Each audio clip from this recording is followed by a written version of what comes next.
Le quotidien se répète. Le docteur Zhu Shang doit établir clairement l'état de ses patients avant d'entrer dans la zone d'isolement.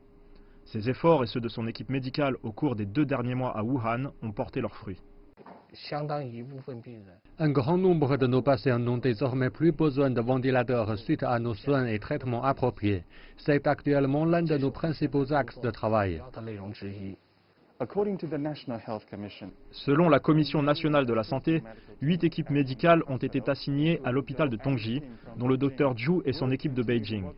Ils continueront à travailler ici jusqu'à ce que le dernier patient se rétablisse. Il y a plus d'une semaine, l'équipe a admis 11 autres patients, tandis que plusieurs autres équipes médicales quittaient Wuhan alors que la situation épidémique s'améliorait. En conséquence, la pression sur Zhu et ses collègues ne cesse tout simplement pas. Les patients que l'équipe médicale de Beijing a récemment accueillis sont arrivés ici avec de graves symptômes. Beaucoup souffrent également de maladies sous-jacentes, comme des maladies coronariennes ou du diabète. Il a donc fallu du temps aux soignants pour trouver le traitement le plus adapté à leur état. Chaque patient a été contaminé par la maladie de façon différente. Nous sommes donc confrontés à des défis différents. Nous devons utiliser des approches ciblées pour traiter chacun de nos patients.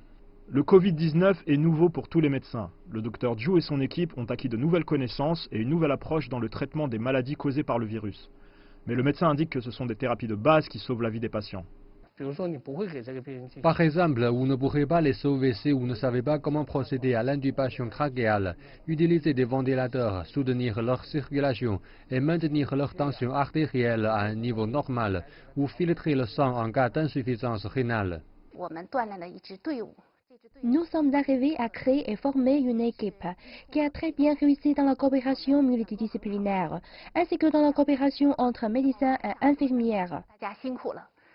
L'épidémie est désormais largement sous contrôle en Chine, mais Zhu s'inquiète toujours des risques de propagation par des cas sporadiques, importés et asymptomatiques.